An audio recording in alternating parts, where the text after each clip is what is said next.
Who's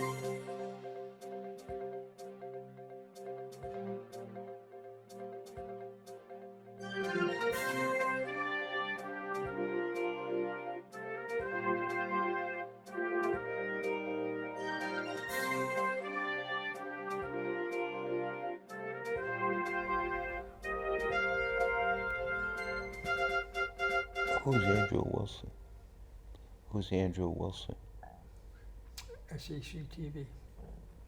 Oh. And good evening and welcome to City Focus. I'm Marty Olsen, your host, and I'm delighted to welcome back 2 weeks in a row now, I might add. Yeah, like I'm living here. Mr. New London, Mike McLAUGHLin. So Mike, thank you for... Anytime, Marty, that you could, because the big thing with Marty Olsen, he continues to wear the New London hats, shirts, until Jack, and please, Jack, come on this show. I know you're not stalling him or anything like that. That's not what I'm saying. Jack, please come on this show because we want to give you a chance to speak. And Marty is a Hall of Famer from New London and would love to interview you. So, Jack, when you get a chance, please come on. Yeah, well, we're working on getting Jack on the program. Yeah, and it's not, we're not being negative by asking him to come on, believe me. He knows that. And I'm hoping we'll get him on before the season starts. Oh, that would be so wonderful. And they've got a nice schedule out already that people can check. And he's moved a few kids around to new positions that they excel at. They're in passing leagues against some of the best teams. And I think they're in West Haven tonight or a place like that. And they're really doing some things there, and we can't think enough. But they bring him in. And then on the other side, he's the athletic situation, but he does a lot with academics. This superintendent and the assistant superintendent resign? It seems just rather peculiar. I mean, Cynthia Ritchie, the superintendent, she decides to resign, and that was in the public domain, I don't know, a week or two ago? Yes, it was. And within the last day or two, the assistant superintendent, it's been reported, has taken a job as the superintendent Of Vernon. up in Vernon. Yeah. So, And you know what a good trivia question is?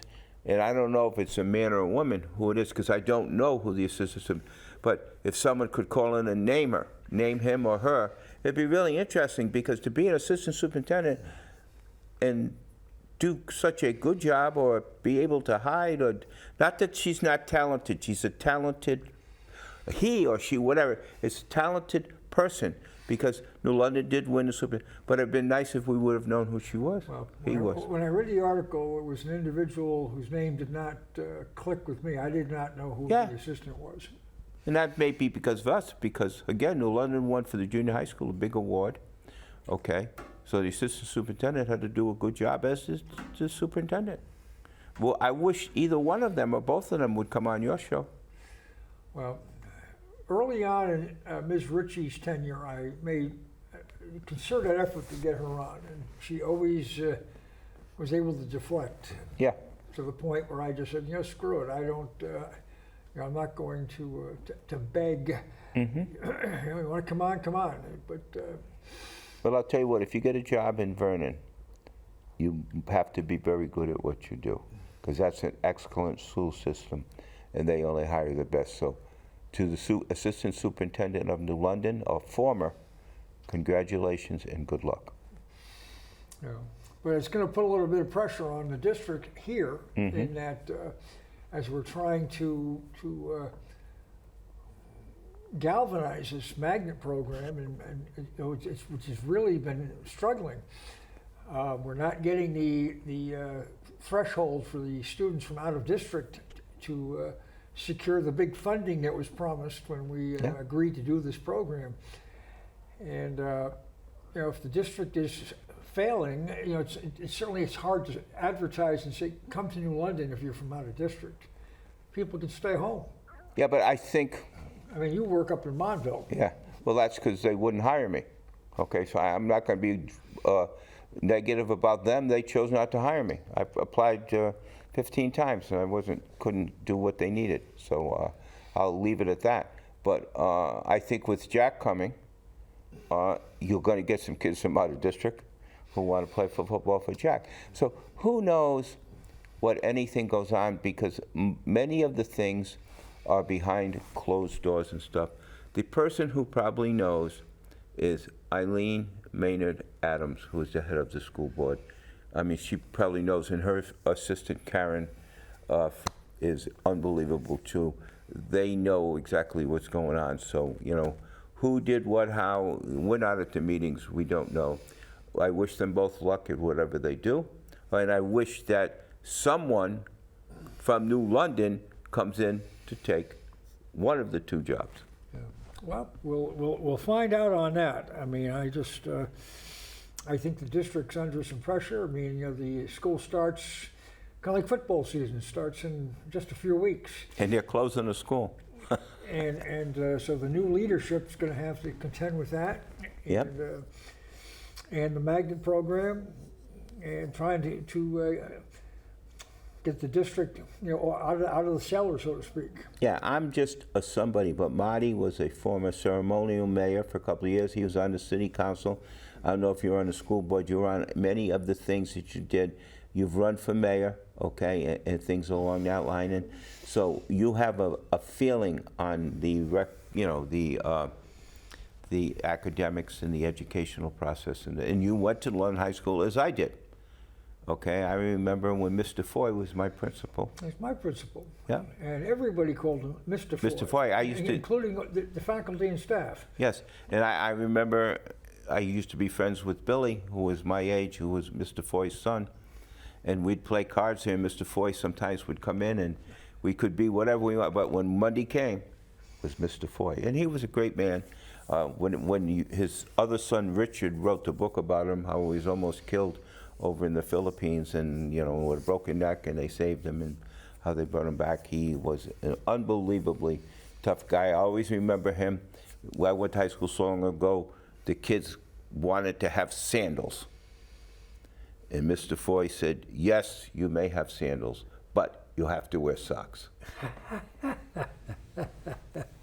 But he was a very good man, okay? And it was a pleasure to go to high school with him, because he made you keep the right road, believe me. And it was different. We went to where the junior high school is now. We had to go across the street to go to Bartlett. That's for the science class. Science, yeah. And all the other things like that. And you'd walk outside. You wouldn't walk in the hallways. You'd walk outside. And it was a unique place. And like a little college campus. It was. It was a big time thing. Well, we had all the kids from East Lyme and all the kids from Montville go there at one time. So it was a big time campus. And, you know, you think about where it is, and they're cutting the school now, or they're doing whatever they got to do. And, you know, like you said, the new people that come in will have their work cut out for them. But if they're good, they can do it. Well, I remember many years ago when Richie Foy was. Yes, assistant superintendent.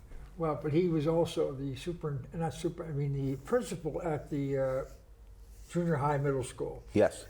And during his tenure at that level, he did a terrific job, and that school was performing well and getting accolades under his leadership. Oh yeah, Richie Foy, in the book he wrote about his father, I say to anyone, Richie Foy wrote a book about his father. Bill was in World War II, was he was shot down, and he fell in a tree and broke his neck, and the Philippine people saved him and so forth, and they kept him from the Japanese finding him.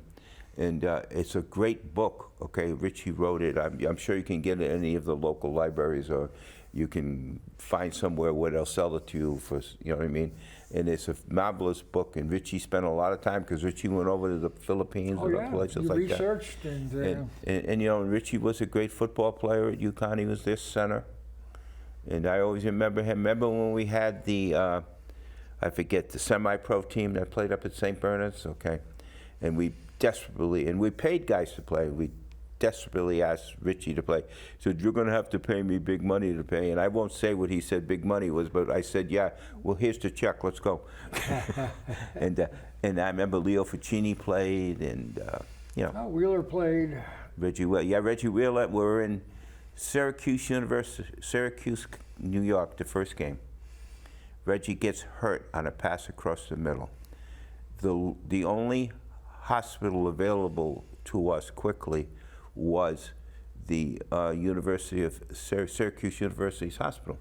So I take him down there, and there were all foreigners there, and they didn't know about playing football in the summer. They thought he asked him, "This Halloween, you in a costume," and all, and so forth like that. And they didn't want it. He says, "Get me out of this place." But not that the Syracuse hospital is not good, but they just didn't understand the football situation. And he came back. He was all right, and he had his career. Reggie, his son, had a great career too. You know what I mean? I'm wondering if Tyson. I wonder if Tyson is, and I don't know, is whether or not he's going to apply or has applied for the head coaching job at Connecticut College, which just opened up. The College coach just got hired at I think Franklin and Marshall. Yes, it did place, and that's where David Fabricant, attorney Fabricant, went to college and played basketball. But Tyson, I don't know, he'd probably at the age where he'd probably like to. You know what I mean? Because traveling. Right now, he's the assistant head coach at Brown. At Brown. And, would it be a step down to a degree, but he'd be home. And they play a good enough schedule. We used to do the Connecticut College games, Ronnie Adams and I, until they were undefeated under Glenn Miller. And so we went all the way to Roanoke, Virginia, where they had the Division III national championships, and we were sitting there. I remember I fell and they thought I broke my foot in the airport. But anyhow, we were right next to the big hospital where we stayed. So we did the first game and they lost. So the next game, the radio station we're working for, not the radio station I work for now, the radio station I was working for, decided they were going to put that game on tape delay around 11 o'clock at night. And I said, Ronnie, we ended up watching, we went to University of Tennessee, which wasn't far from there. And it's funny, at University of Tennessee, the biggest restaurant, which was right on the water, was Calhoun's, I don't know. And we went to that game, and so they in College fired us, rightfully so, and so forth like that. But, that was a memory thing. But Tyson, I remember yeah, I think he would do a marvelous job at Connecticut College, and it would make Connecticut College an area team, because if you were good around here, but not just super, but good, you'd play for him, and you'd want to learn, because look what he did. I mean, he scored 2,000 points in New London. I did a game where he played NFA, and NFA, for some reason, had 2 foreign young people, exchange students, who were 6'8" each, playing against New London's biggest center was 6'2". He scored 28 points in the first quarter, and New London won the game. I mean, Tyson was a marvelous player. He played, set the assist record at Rhode Island with Division I, and he played like some of those 10-day contracts in the pros. And so he was a very good player, a very nice young man, okay, and he's a credit to New London High School and to the city of New London. And so if he would come back and do college, who knows? But who knows who'll ask who, how it will be. I'm a little surprised when there has been openings in the past at Con. Mike DeMauro at the Day has usually openly lobbied for Tyson to get the job. And at least to date, I have not seen where DeMauro has taken a position on this opening. Well, because sometimes when you do it and the people say, look, I don't want the job, you know what I mean? And again, his son is still playing. I'm pretty sure his son who went to St. Bernard's may still be playing in college. So that may be a thing, but I don't think his son was playing at Brown. I don't believe so. No. So, and, so it would be nice he'd come back, and maybe his son could come back and play for him his last 2 years. Until, although the NCAA says, we're going to stop all these transfer things. Yeah, Because, I mean, my big problem with the transfer portals that they have now is there are kids who go to UConn, there are kids who go to Dartmouth, there are kids who go to Northwestern, there are kids who go to any school you want. 4 years, pay the money, get the degree. These guys come in and can get a degree from those schools by being there maybe a year and a half, 2 years. That should not be. The NCAA should give these guys, NCAA should have a degree program where they give you the degree rather than the college. I mean, on It's those an guys. interesting concept. I haven't even considered that. The Yeah. yeah, but the portal right now and the player movement is it's almost, they've got more flexibility and freedom than a professional athlete. Surely. And you know, the other thing is, when a coach goes, his good players go with him. Well, I remember when I was at the University of South Carolina and I was helping out with, I don't know how, but I eventually got to help with the academics. But the first year I was there, my roommate was a fullback. And he summer job, because the alumni took care of you then. They gave him, he says, what am I gonna do this summer? The guy says, look, just work. I have a brand new car, driving around, and I have my advertisement on the side. You do that, that's your job. And other things like that, you know, like if the alumni owned a restaurant, come in here, you want to, you know, so forth like that. And that's how it all worked there. Okay, but now obviously it's well beyond that and everything. Because, you know, I remember when President Johnson, beginning of my sophomore year, built an 85,000 seat football stadium, and he built a 25,000 seat auditorium downtown because South Carolina agreed to let people who were non-white go in. Okay, that didn't mean exactly what you think it is. It meant foreigners and people like that and everything like that. And because I remember when the coach was from New York, he was Frank McGuire. The two Frank McGuire stories I tell the most are, South Carolina made and I only say we because I would help with the academics on some of the kids. I didn't play, but we were, I'm not going to tell that lie, but we were in New York at the NIT. And Frank McGuire always called me kid. And so he said, kid, you got to do me a favor. I need this dinner from this restaurant in New York. He says, take my car and go down. He had a big Cadillac. And he was a New Yorker. I mean, I said, Coach, I don't know where to park. He said, just go put my car right in front of the place. So I put my car right in front of the place, and one of the New York policemen knew him and knew the car. He said, you're all right, just go get the stuff and get out of here. That's how big he was in New York. I mean, because I was useless. And but then, you know, he wanted to recruit Lou Alcindor, and the governor said no.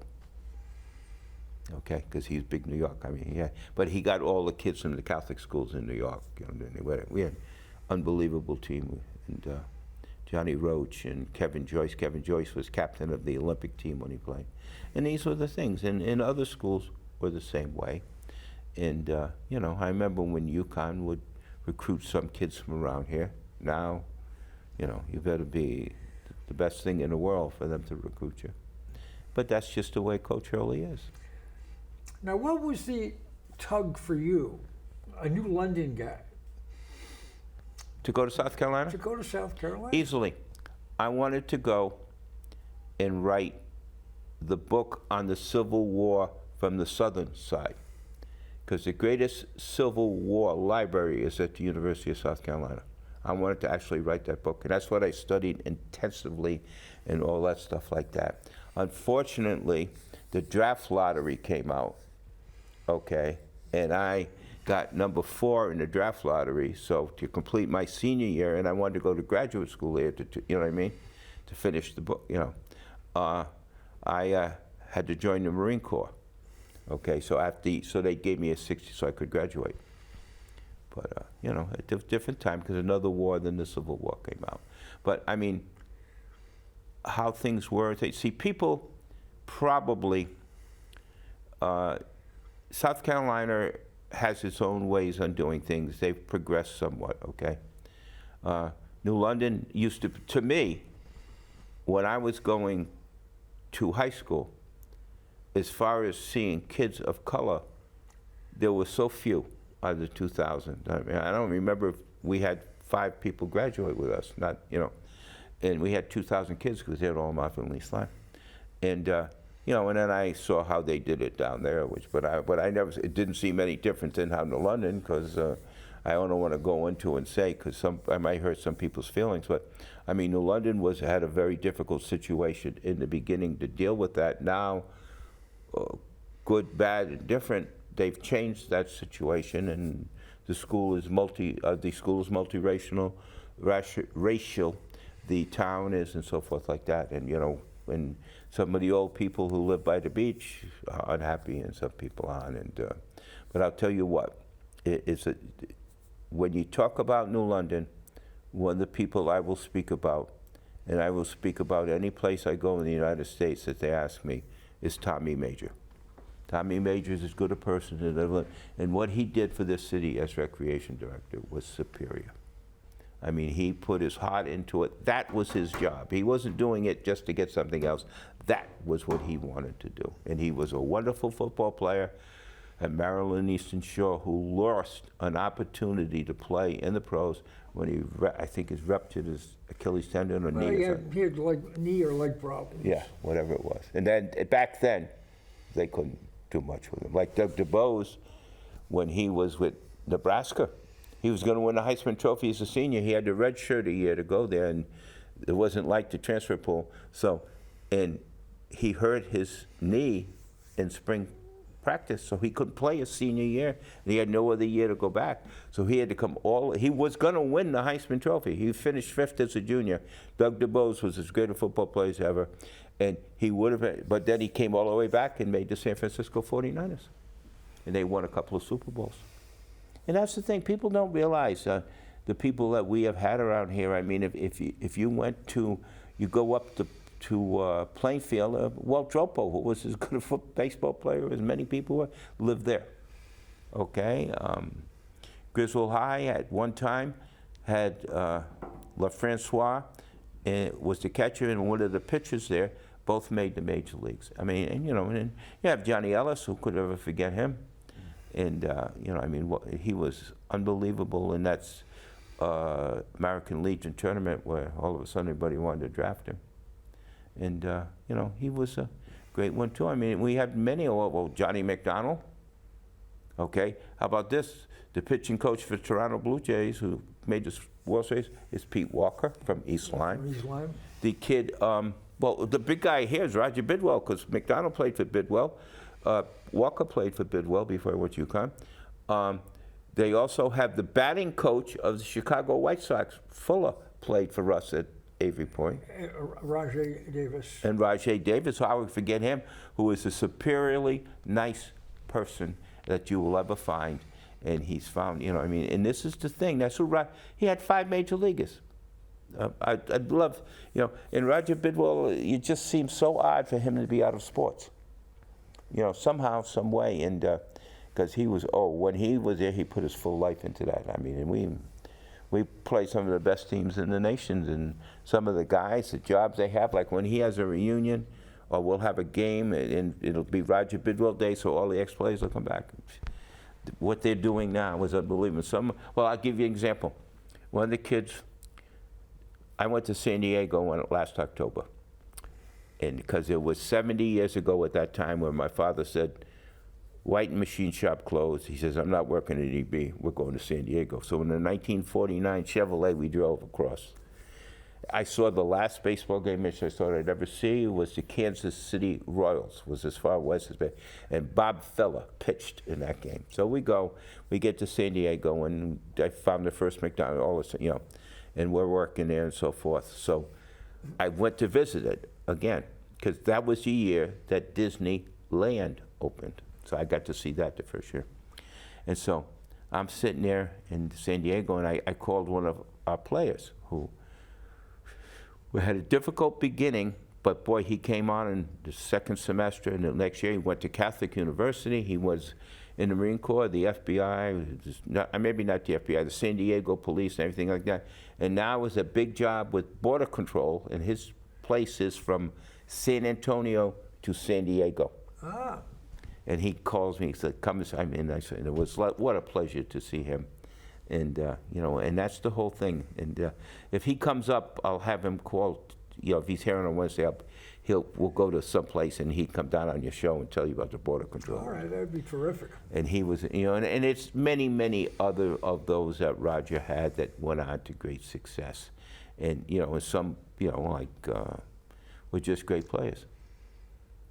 And we had one kid who was unbelievable. All of the kids in his family were named the same. And we get a hold of him, and he had to struggle academically. He spoke Spanish, and he hit home runs. One day I saw him, after a game, and I knew he hit a home run in the game. He was smiling. I said, "Well, you smiling about it?" No. He says, "I got a B+ in one of my and he went on, and he would have made the majors, except he played for Southern when they went to the World Series, and he hurt his arm, and he was supposed to go to a big tryout type thing at Fenway Park and couldn't go. Then there's the Turney brothers. Let's not forget them. They weren't too bad, huh? All of them that played for Montville, and they couldn't, you know what I mean? And they remember, and Dave Connors went to Purdue, wrong year when the other guy went there. Bob Greasy. Bob Greasy was there. They both went the same year. And, Billy McCarthy was a great, went to North Carolina for a while. He played football for 1 year and got a football scholarship. That was because Mr. Rockholtz went to North Carolina. And he was pushing every good he could there. And, not in the late Louis Birchall, who was a policeman in Waterford, passed away. I mean, and these are the people that you think about that when you talk about this city. You talk about your Jamal Johnsons, you talk about your Tyson Whalers, you talk about your Delagrange, John Delagrange, who's now living in the Philippines. Yeah, who looked the West Haven team, Warren Harding team in the eye. I said, "You're not winning."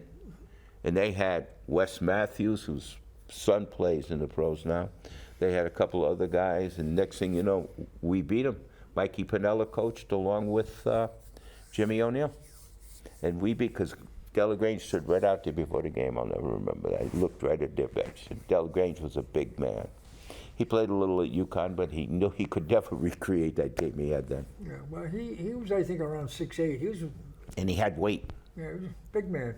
Yeah. I mean, when you think about all of this, and you think about the sports, and you think about everything in London, it's still been a while since the excitement has reached its crescendo as it's reaching right now. Welcome back, Jack. Yeah, Jack has certainly created a buzz. Oh, he has. And he is, like, what he's done for some kids, put them in pros, and Dwight Feeney, who he got his mother to let him play football at Bloomfield as a sophomore because she's afraid to get hurt. He played for the Colts for what, 10, 12 years. The football NFL Hall of Fame, you know what I mean? And went to Syria. There are guys, that you think, and all these people are going to make up these negative things. The two things that bother me the most in New London, okay, are two of the people I know the best. One has an exceptional restaurant, Tony D's. Okay, that people make stories up about and people make stories up about Jack. Like they say they were with Jack at this, or they were with. I was with Tony on some of these things that people, you know what I mean. And Tony's restaurant is. I don't care if it's free advertisement. If I got to pay an ad bill here, I'll pay it. But Tony D's restaurant, I don't go to the other one out in Waterford, East Lyme, because I don't eat seafood. But they say that's packed too. So good luck to you, Tony D. And Jack Cochran, I wish you the best too, because if every kid on your team can come out and be like you, you're going to have a great group. Well, one thing, because I was at his meet and greet a few weeks ago, Yep. and because he did invite the public, and Sure. I qualified, is that he stressed academics. Oh. And that there'd be study halls. Oh, yeah. And that these kids had to perform in the classroom if they wanted to play. Well, so, I mean, it's not like you're just going to be a football player in high school. no, And and that gives you a chance to go on. He had a kid, I won't mention his name, who gained 1,000 yards in the first 7 games. And Jack has a rule, just like you said. I want a report from each teacher that you go into class and what the grade is, okay? Kid said, I'm not handing it to him. He says, guess what? You're not playing. He didn't play. And they played a good team. When the 8th game of the year, they probably played NFA. No, they played NFA last game. But at that time, they were playing Fitch the last games. They played, you know what I mean? Or Waterford. And he didn't play. And Jack doesn't care if you're the star or what you are. You do the things because he wants you to succeed. He has succeeded. He was almost, people don't know that, he came close to being a Rhodes Scholar. Okay, now that is not something. And what he also did is he played with Juan Roman.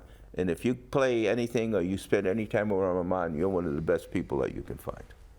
Because Juan's 2 kids didn't do too bad, both going to, the boys went to Yale and the girl went to Fordham.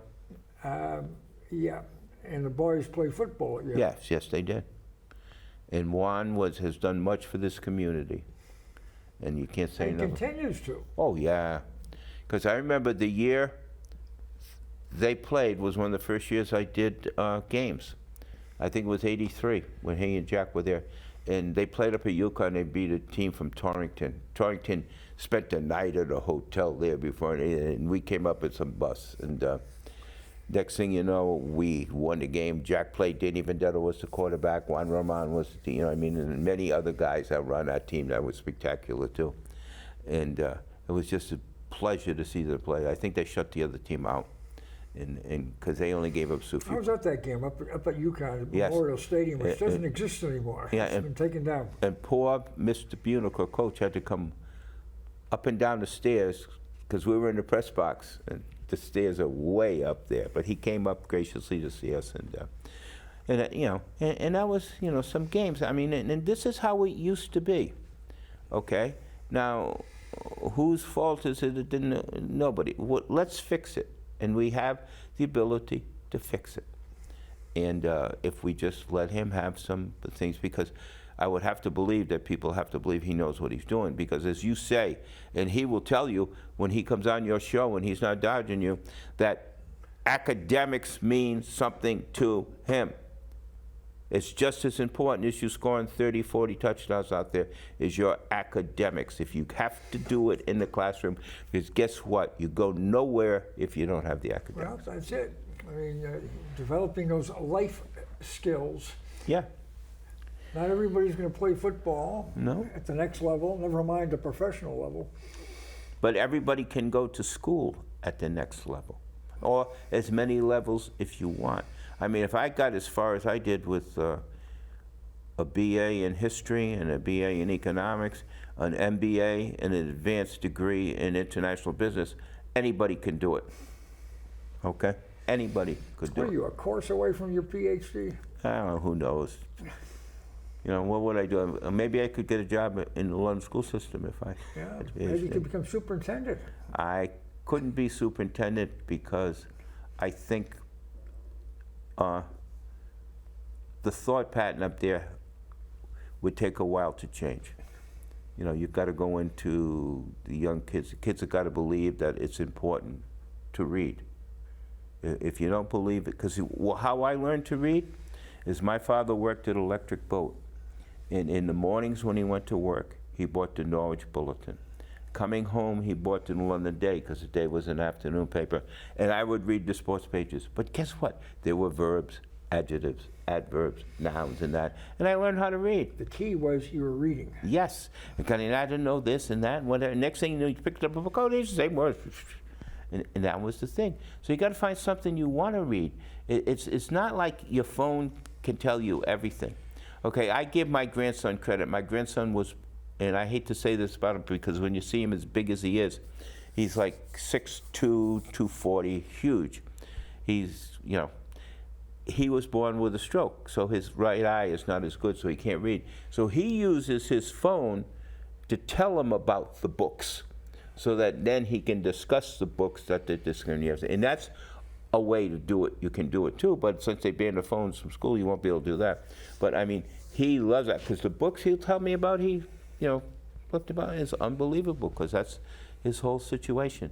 And, and that's good for him, and we hope, he gets all his situation all squared away. Lauren is doing an excellent job with him, so I won't complain anymore. But I mean, we have to do something to get the kids motivated to do the things. If you can read, you'll have a chance to do anything. I mean, if you can do a little math with it, even if you can figure your paycheck out or whatever it is, you could do a little more. And then if you look at history of what happened in your area to see, it'd be amazing. Because, it's sad, and that some of the kids couldn't tell you 3 states, they can't tell you any presidents other than George Washington or Mr. Trump, or they, what war this, give me a couple of states, give me a capital, forget it.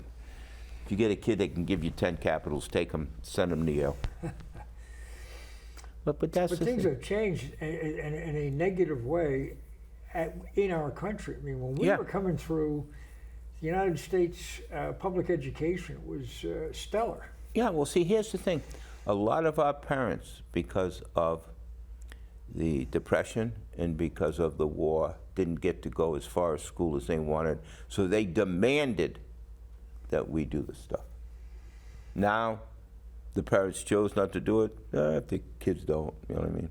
It's hard for a kid to just rise above it. Some do. Some are excellent. I mean, this is not an all-telling of everybody, but, you know.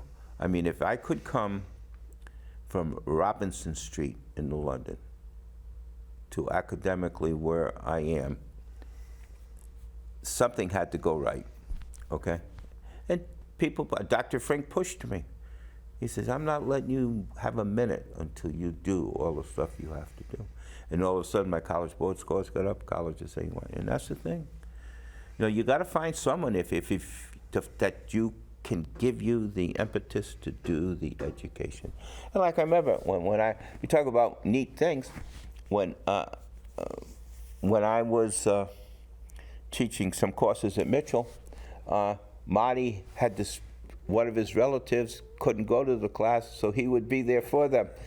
And then next time I saw Marty was teaching classes at Mitchell. So this is the thing, you know what I mean? It's you know, I mean, I remember when I was fortunate enough that I taught all the EB supervisors in the Cornerstone program, Pinky Jackowicz and all the other guys up there, so that they could get a college degree. And then, well, EB paid for everything because they were getting more money from the federal government because all our supervisors have college degrees. And then I took, I had to do one for the University of New Haven at, they did it at Mitchell because New Haven was there, for the tribal members at Foxwoods to get college degrees so they could do that. But they had one girl there, and I won't mention her name, but she was the most magnificent student I've seen. She didn't need to go there. She could have went to Yale right off the start. And, you know, and these are how the things are, because some people put more of a, you know, result thing on education. Some people don't. Some people think, you know, some people would rather talk than read. So unfortunately, fortunately for me, I get to talk to you and other people, but I had to read to know something to say. Well, I love to read, and Yeah. I'm constantly have a book that I'm working on. So Which book you reading? I'm reading a book by Jonathan Turley, who's a law professor down Yes. at George Washington Yes, it University. is. Great university. Raising the Republic right now. Oh, God. But you know what I mean? When you get someone like that that's been involved in a situation, the book is like out of this world. And you just can't imagine what went on, because these people, when they write those books, they research them completely. You know, I always remember, and I got to know him pretty good, you know, we're not best friends or anything, probably haven't seen him for a while. It's the guy that wrote the book about, was it Foxwoods or Mohegan Sun? Yep. You know, the Benedict. little, what? Jeff Benedict. Yeah, and then he wrote the book about the Little Red The little pink house. House, yeah. And I remember I got to see him because they did the movie at the Guard Theater, and he was there, and you know, and He's written a book about Tiger Woods. and he wrote a book about his first book, and was pros and cons, the convicts and stuff that were in the NFL. Yep. And he's a very intelligent guy. I don't know how much, you know, what books he's writing now, but when he did those books, that was to write that book about the tribal situation as he did, and to write the book about the little pink house. And I always remember that I tease him because he's still alive. Attorney Thomas Lonergan. I said, yep, the only man I know who won a case before the United States Supreme Court, and we're all mad that you did, but he's such a wonderful guy, Thomas Lonergan. You know what I mean? Tom's a nice guy. And well, his son is now the attorney. Yeah. Well, Yeah. Tom, I got to tell you, Tom's a good Democrat, Oh yeah.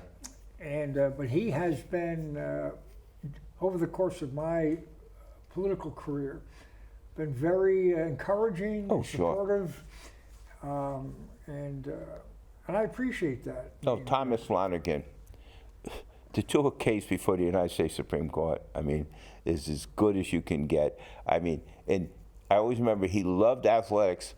He was probably just a little better than me, but I mean, but he would follow. But what a, you know, he has this.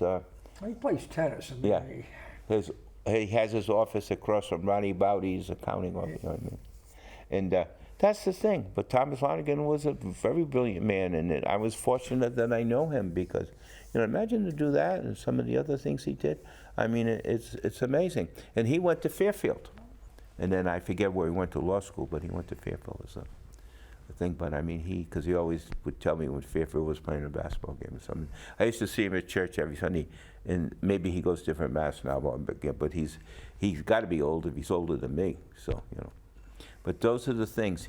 There are people from the London that you just talk about. I started with Tommy Major. You go to Thomas Lonergan. You go to some of the other people that you do, and they have been very effective through the time. People don't realize what a big asset Salamonti was to New London sports up at the, you know what I mean? He was the athletic director. He kept the thing at a very high level. Okay, he was the littlest guy I ever knew, but could he play? His brother was a big, huge man. His brother was a plumber. Yeah, nice man. His son. That was Tommy's father. Yes, Tommy was father. Tommy pitched at PC and probably would have been in Major Leagues and hurt his arm. You know what I mean? But there's all these people. They've got the O'Neills, Jimmy O'Neill, and his passed away brother Dickie, who was there. Their father Andy, who was big-time referee and everything else. I mean, there's so many people that make up what New London is that we should bring back their concepts and try to bring them out of school. You know, and I think if you're going to be the superintendent and you're not from New London, or you're going to be the assistant, come to Marty Olsen's show, or come to see Marty Olsen, and learn about all the history of New London, okay? And you will be much better going forth than, you know, and I realize that sometimes people like to just start from the beginning with the thing. But New London... Did you this past Christmas season, did you get a chance to either see, read, or buy Bill Morse's book, Lost New London? Are you familiar with that? No, I'm not. Are you familiar with Bill Morse? Yeah. Okay. Well, he wrote a book called Lost New London, and it was about a neighborhood and the impact of urban renewal. Oh, that was the thing with the, like Jeff Benedict wrote Little Red House, Little Pink House? But it was about the Winthrop Cove. Oh, yes, yes. You know, And see, when you've got the area where you've got the housing down by and by Buckley School. Yep. And, yeah, you had all, you know, but see, what people don't understand is, in 1636, John Winthrop Jr. sailed up the, not known what river it was, because he named it the Thames, after, but it's down the Thames. And he called this area New London, after London, England. And if you look back, and he had a charter, okay? And I remember when Marty Olsen was debating our present mayor, Mr. Passero, and Marty brought the charter up, okay? The answer we'll leave off because it wasn't exactly what Marty expected, okay? Of why, because it said if you run a program in New London, you have to live in New London. Your department head, you're supposed to live in New London. Didn't mean you had to be here before they hired you, but you had to, well, we have one now in Josh Posey, who is the recreation director, who lives on Connecticut Ave. And, you know, I don't know, and there's things like, well, superintendent obviously didn't live here, and Mr. Wright, a police chief who makes unbelievable speeches at our summer camp before it starts. It's unbelievable. He lives in Groton, and you know, and it's a situation. That doesn't mean I'm bad, but I'm just saying, somehow, the concept of New London, which was that personal and unique to everything. The Hempstead House used to mean something. The Shaw Mansion where George Washington stayed used to mean. Bates Woods used to mean something, okay? Corkins Park used to mean something. Wallace School used to mean something. And the biggest school that we had was Harbor School. I mean, you didn't go there under, what was it, Stanley F. Hall, unless you had certain credentials, or he'd say, you can't come. That's how important it was, you know? And this is what we had. We had Ocean Beach, and we had the Coast Guard Academy, Connecticut College. Mitchell was only 2 years then. But we always had Michael's Dairy. Matter of fact, I went down there the other night, and it was just, you know, obviously the Basettos don't own it anymore, but, and I always think if Mr. Finzio didn't run on the Democratic ticket and beat Mr. Basetto, how New London would have changed if Mike, because Mike Basetto, when he had those dinners down at Ocean Beach, the great, you know what I mean, so forth, and I still miss the fact that he, you know, I don't miss it when I go to his restaurant, I just miss it when, you know, and that to me was a big turning point in New London. And, you know, I wonder if I could ever tease Mike enough to say, why don't you move back to New London and run for the next election? Because if anybody represents New London as it was, okay, and how it could be, it's he. And, you know, but what can I say? I'm just one person. I have my favorites, you have your favorites, you know what I mean? My favorites are sometimes food at some of these restaurants, you know. But, you know, it's a situation. And this has been like a unique night because I never dreamed I'd be talking about this, you know, on the show tonight. Because, you know, I figured somebody would call up, oh, this go. But it's so good to talk to you because when we look at you, okay, the man sitting next to me, if you want to talk about a New Londoner, okay, has probably lived in New London your whole life, right? Basically, yes. Okay. Your parents lived in London, everybody, you know, okay? Hall of Fame for football, New London High School, okay? A ceremonial mayor of the thing. City council person. Were you on the school board? No. Okay, but city council for numerous years. 10 years. Yeah, 10 years. Always been very active in the community. That's why you have this show. The people want to call, they want to say something, please call in, because we won't say that everything we say is right. We'd like to hear your opinion. And this is the thing. And there are people like you who are around this city, who have always been here. And, you know, and you have been successful and other people have been successful. We should look at how they do it. And you went to New London High School. That's true. Was it the new one? Yeah, you go to New London? Well, I started high school at the old high school, Yeah. which is now the junior high. Yes, it is. But in the middle of my sophomore year, You guys moved? after the Christmas break, we Yeah. went to our lockers, got our books, and we walked up to Jefferson Avenue, and we started up there on Jefferson Avenue, 490 Jefferson. Now notice the big thing he said, walked. Because when I went to high school, we walked to high school. I went to where the junior high school is. I always remember going to the Bartlett building where we had to cross the street with traffic. Well, I had my biology class over at Bartlett. Yes. Bill Lessig was my biology teacher. I had Bill O'Brien, who was always mad at my brother, so he thought I was him. So it was, you know, not the best time. And I had a broken leg, and it took me a while to get up the stairs, and so I didn't do as good in biology as I thought I would. But then I had chemistry, with Mr. Trollin, and that woke me up to chemistry. Really? Well, I had Trollin for chemistry too. And he had a saying that if ignorance was bliss, you'd all be deliriously happy. Yes. He knew how to, you know, but he knew how to teach too. He knew the things. And that was the thing. I mean, you know, Mr. Croto, who taught Yeah, he was math. Oh, God, he would used to say, no matter what you got, he'd say, for the warning slips, take one, pass the rest back. but he was a good man. Mr. Grishevsky, who taught Spanish, Yep. he'd get all excited and teach that way, you know what I mean? And Probably Mr. McLAUGHLin down the wood shop. yes, he was no relation, but he was there forever. And Buck Holtz taught metals, and Yep. Bob Reed taught mechanical drawing. At least Yeah. when I was there. He may have not been there when you were there. yeah, and Palmer Sibilia was my gym. Larry Drew and Palmer Sibilia Yeah. were our two. Palmer and Gil Vargas and Jimmy Benacourt were the boys' gym teachers. Now Yeah. it's all co-ed. Yeah, and that was like, it was just an unbelievable, you know, you'd go around and Miss Stowe used to teach English, you know what I mean? And Miss Clegg was an English teacher. Miss Barnum was an English teacher. But I remember Miss Stowe would teach, it was when she'd teach about the books about the Puritan age, you thought you were there, that you would be. And And, I always thought in London High School, because we had every kid from Montville, there was no Montville High School, every kid from East Lyme. We had buses coming back and forth and so on. And it was a big, huge school. And if you say to people, I had a guy named John Norman, Bob Norman, who was, I think he went to whatever school he wanted. He had every course that he ever took in his life, you know what I mean? And he was brilliant. And a lot of these guys that you turn around and you think about, all were great successful, you know what I mean?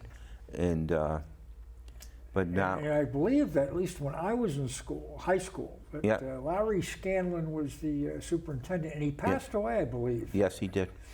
But his son, Larry, was taught economics, and I had Yes. him for an economics class. Yeah. He was one of my favorite And that shows the difference between you and I, because they didn't teach economics back when I went to school. Economics was a newer thing that they taught. And I always remember my time at New London High School. I mean, it was like just a unique situation. And the first year I was at New London High School, because I went to where the junior high school is now, St. Bernard's opened. Right across, we had St. Bernard's, Jennings, and New London High School. And it was a unique situation that we had. And, and you could think of the kids that went to London High School that I look back at my yearbook and what they did and how fabulous they are and the different other. And, well, I got to say one, I'd be wrong if I didn't. Judge Martin. Judge Martin was Sam Huff when he played football. He was as good as there were, number 70. And his sister was a very brilliant woman. Bobby just struggled, but he found the package together, because when he became a lawyer, he did an excellent job. He became an excellent judge, so he got it a little later in life. But she was, she got A from walked into the class. And Bobby, but he played the football, and his father was the sheriff, right? I think they called him sheriff then, right? Well, we had the county sheriffs. Yeah, and those were the days. I mean, and you can think of all of the different things that have gone on in this city. And you brought up a beautiful thing to start us with, that we're going to get a new superintendent and a new assistant superintendent of education of schools. And hopefully they can buy into all this positiveness and do a magnificent thing. And, and the two people who are leaving, we wish them nothing but the best. The assistant who's going to Vernon, we wish her the best, wherever. And I think you had her on once, okay, the superintendent of schools? I did not. She didn't. Okay, well, you had that. She managed to slither and skip and... Yeah, but anyhow, we wish her best wherever she goes. And it's such a good situation. But I'd like to see New London just take that one last turn to go back up the road. And I think... According to the mayor in a recent article in the Day, we've turned the corner and we're no longer the city with potential. We're there. What did I miss? Well, you must have missed it, but it was a big article. I mean... I would take exception to the mayor's flowery analysis and assessment. I think there's certainly more room for improvement. But, well, let's look at this school. We have this town. We have 25 million people, 25,000 people. We have 3 colleges. Coast Guard Academy, the only Coast Guard Academy in the United States. One of the 4 military schools. We have Connecticut College, which has prestige. We have Mitchell College, okay? We have Electric Boat in New London. We have Electric Boat across the river, okay? We have 5 schools. Up the road is the Naval Submarine Base. So look at what is here. Then we have Ocean Beach, and then we have the new recreation building. No. Listen, New London has lots of assets. It's a matter of somebody has pulling on the same oar. Yes, putting it all together. And, and it's a situation where, I'd like to see it all work in my lifetime, because when I was living on Robinson Street, you didn't feel this inferiority to other people because you had a shot. If you did the right thing, you could go on. And it was because I remember the historical thing is when the Jewish people first came to New London, they all lived by near New York School. Next thing you knew, they lived past the hospital, and next thing you knew, they were down by then. So they worked with the system and did well, and I congratulate them, you know, for what they did, and you know, and I also And now that constituency has moved out of town. Yeah. I mean, And it's sad. Bethel has sold. Oh, big as it was. Well, so my grandson goes to school at Learn there, but you know, and you think about those things. People forget Admiral Ballard Academy, which was a big academy. It's down by the lighthouse. Was down by the lighthouse Inn, and EB and Pfizer ripped all those houses, all that land apart, and that thing, to build houses for the chemists, the engineers. Yeah, that's why we have Admiral Drive, and you've got Ballard. Yeah, right around the corner. Yeah. But that was a big-time prep school. Because one day we're going to go on, because I just wrote a thing for the lady who's second in command of the Board of Education. Yep. And she's going to come on one night. And especially when right now she's really be popular. But anyhow, and I listed the schools that closed in London. And you know, we come up with Admiral Ballard Academy. We come up with Harbor School. Yeah. We come up with what's the near York? I think it's Salt and Stall School, Waller School. Yep, we had seven. We had 7 grammar schools. Yeah, and if you count the St. Mary's closing their school, and St. Bernard's moving out of town, I mean, it's been, you know, like 10. I think that is all have closed, and you know, and it's and well, Buckley used to be where everyone went to junior high school. That's it. Mike, I don't know how to tell you this, but we have exhausted our time tonight. And I hope we haven't exhausted the people, but thank you. Oh, thank you. Thank you very much. Folks, you've been watching City Focus. We had Mike McLaughlin on. It's always a pleasure. Next week, I'll have some representatives from the United Way, and we'll have a little bit of a different type of discussion, but I'm looking forward to it.